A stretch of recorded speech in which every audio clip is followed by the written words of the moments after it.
Welcome to the fake show. First episode SmackDown review. And you know what? SmackDown से पहले सबसे interesting चीज जो मेरे को पता चली, मार्को स्टंट आपको याद होगा, जंगल बॉय के साथ आया करता था यार, वो अब गाड़ियों का सेल्समैन बन चुका है। एक टाइम पे जब हमें बताया गया था कि भाई वो दुनिया का सबसे बड़ा रेसलर बन सकता है, वो दुनिया का फ्यूचर हो सकता है, रेसलिंग इंडस्ट्री में नाम करेगा, आज वो सेल्समैन है और लास्ट ईयर वो रिटायर भी हो चुका है। और ऐसा लग रहा है कि शायद मेरा प्रोफेशनल रेसलिंग करियर उससे लंबा रहा है।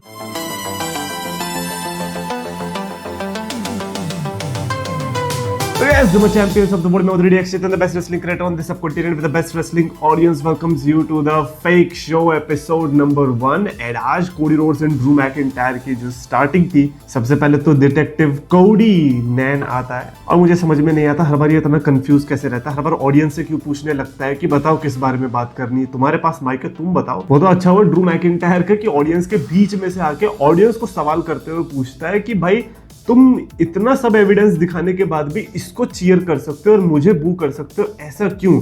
सबसे पहली बात तो ड्रू भाई, आप डिटेक्टिव कोडी नैन के अगेंस्ट आप प्रूफ नहीं दिखा सकते। और क्या प्रूफ है? यही कि मैंने बोल दिया कि नहीं, मैंने जेकब फाटू को अटैक नहीं किया है। वाह, हो गया भाई भरोसा, बहुत ज्यादा भरोसा हो गया। मतलब अगर रास्ते पे कोई 50 करोड़ का बैग छोड़ के चला जाएगा और कोई कहेगा कि ये तो चेतन का बैग है, ऑब्वियसली हर कोई मान ही लेगा। पर मुझे सबसे बढ़िया तब लगा जब ड्रू मैकिंटायर ने जिमी ऊसो को ही बोल दिया कि भाई हो सकता है कि उसी ने अटैक कर दिया होगा, हो सकता है कि तूने ही अटैक कर दिया होगा कोडी रोड्स। वो तो अच्छा वो पीछे से आके जिमी ऊसो ने अटैक कर दिया। लेकिन जिमी ऊसो को भी मैं एक चीज बताना चाहता हूँ कि अगर तुमने मैकिंटायर को टाइटल हरवा दी, यानी कि टाइटल नहीं आई मैकिंटायर पे आपकी वजह से, तो जे ऊसो भी घर पे बैठ के बोल रहा होगा कि ऑडियंस की तरफ से हम भी पेले गए थे, तुम भी पेले जाओगे।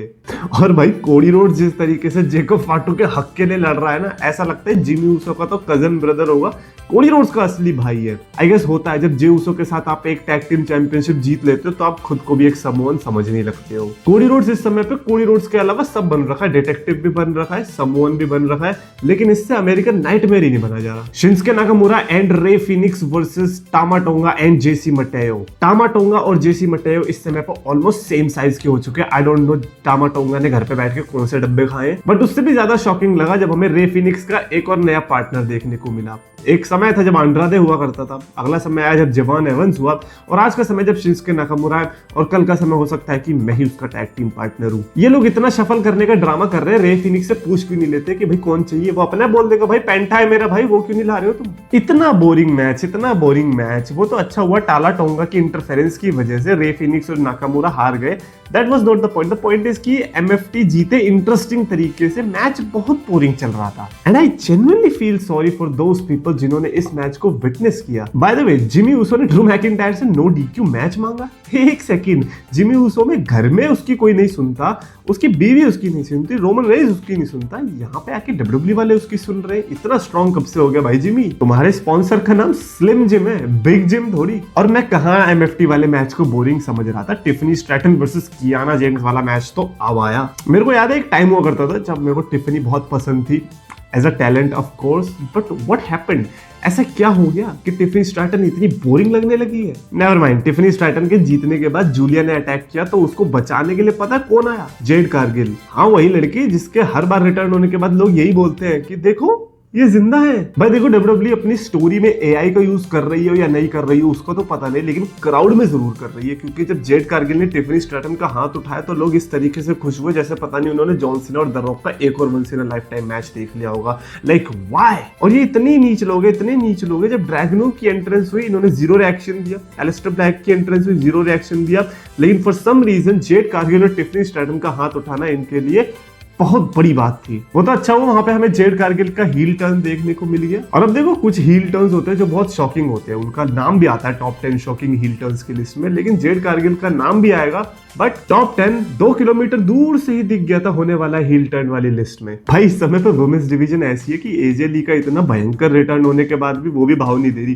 कह रही है नहीं चाहिए चैंपियनशिप, मुझे दूर ही रखो। और ये ड्रैगनो और सैमी ज़ेन का अलग ही चल रहा है, कहता है कि जॉन सीना ने मुझे ठेका दिया था ओपन चैलेंज करने का और अब मैं ये ठेका तुझे दे रहा हूँ, जा लड़ ले, जी ले अपनी जिंदगी। भाई इनका अलग ही गेम चल रहा है इधर। और मैं तो कह रहा हूँ सैमी ज़ेन से बढ़िया एक्टर कोई नहीं है, क्योंकि जब आप इतनी इंटेंस स्पीच दे रहे हो और आपके सामने से ऐसा रिएक्शन आ रहा हो कि सामने वाले को शायद दस्त लगे हुए और आपकी हंसी नहीं आ रही, दैट मींस आपसे बढ़िया कोई एक्टर नहीं है इस समय पे। बहरहाल ड्रैगनो का चैलेंज एक्सेप्ट करने आते हैं एलिस्टर ब्लैक, सॉरी ड्रैगनोव का चैलेंज एक्सेप्ट करने आते हैं Aleister Black and Zelina Vega. The husband and wife duo is on TV and guess what, obviously no response, क्योंकि for some reason Jade Cargill and Tiffany Stratton का हाथ उठाना crowd के लिए was more important than this classic.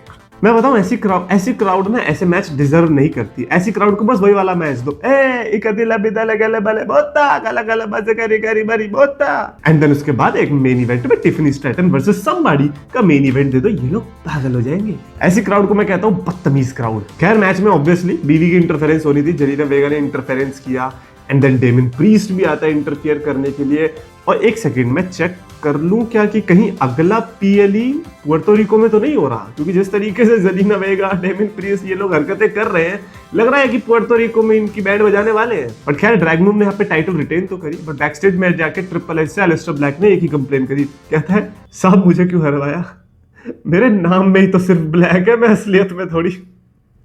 और Damien अपनी आंख का बदला लेने चला ही था कि भाई बीवी आ गई और बीवी ने बचा लिया एलिस्टर ब्लैक को। मतलब एक जोरू का गुलाम जाता है तो दूसरा जोरू का गुलाम टपक पड़ता है। ये कैसी है डब्ल्यूडब्ल्यूई। पर देखा जाए तो Damian Priest versus Alistair Black देखने में तो देखो ये मेरे को इंटरेस्टिंग ही लग रहा है। उसके अलावा मेरे को बड़ा अच्छा लगा जब इंटरनेट फेवरेट कार्मेलो ने internet most hated the Miz को कॉल आउट टाइप किया है एंड लोग पसंद नहीं आएगा। लोगों को लगेगा कि भाई तू वर्ल्ड हेवीवेट चैंपियनशिप के लिए जा, तू कहां द मिज के पीछे पड़ा है। उन्हें पता ही नहीं है कि कार्मेलो इस समय पे द मिज उसके लिए वर्ल्ड टाइटल जैसा ही है। मेरे को एक और बहुत बढ़िया लगा था जब शार्लेट ने नाया जैक्स को एक चीज बोली कि अब मेरे को हेल्दी रिलेशनशिप में आना सीख गई हूं मैं। वाओ, मतलब आंड्रादे को कंपनी छोड़े हुए कुछ महीने भी नहीं हुए हैं और शार्लेट भी ताने कस रही है। पर ये शार्लेट और एलेक्सा ब्लिस के सेगमेंट्स किसे आ रहे हैं वो मेरे को लाइक करना, because for me it is McDonald's.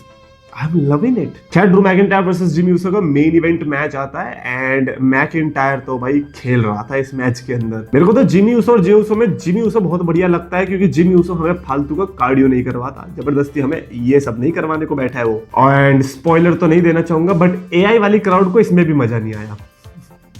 मतलब ये क्राउड ऐसी थी कि अगर पूरी क्राउड में से एक बंदा उठ के कुछ भी बोलना चाहे तो वो आराम से बोल सकता है और उसे चिल्लाने की भी जरूरत नहीं है और ड्रू मैकिंटायर सुन भी लेगा। अगर ड्रू मैकिंटायर की जगह होता तो मैं जिमी ऊसो को ऐसी क्राउड के आगे पीटने के लिए इतनी मेहनत नहीं करता। इतनी खरोचे खाइए ड्रू मैकिंटायर ने पीट के आगे for that crowd, that is stupidity.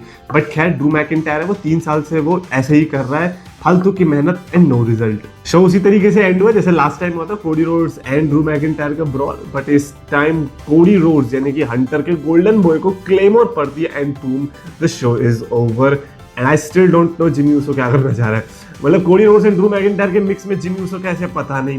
But खैर जिमी ऊसो तो वैसा नाम है कि अब ब्लड लाइन की भी स्टोरी चल रही है तो भी हम यही बोलते हैं कि भाई ये ब्लड लाइन की स्टोरी में क्या कर रहा है। जिमी ऊसो ने कैसा अपने आप को ढाल लिया है कि ना उसकी कहीं पे भी इज्जत नहीं हो रही है इस समय पे। And I will be shocked कि नेक्स्ट ईयर तक कहीं जिमी ऊसो ही जे ऊसो से बड़ा स्टार ना बन जाए, और अगर ऐसा होता है आई थिंक अच्छी बात होगी बट सरप्राइजिंग होगा बहुत। खैर मेरा दिल ही जानता है कि मैंने इस पूरे शो को कैसे झेला, कैसे इस गंदी सी क्राउड के सामने मैंने फिर भी स्मैकडाउन देखी, जिसके लिए सबसे बढ़िया मोमेंट ये था कि जेड कारगिल ने टिफनी स्ट्रैटन का हाथ उठाया। छोड़ो, आप लाइक कर दो और अगर आप लाइक नहीं करना चाहते और आप कुछ इंटरेस्टिंग देखना तो ये देख लो, फिर लाइक कर देना। चलती फिरती कोकेन है कोकेन।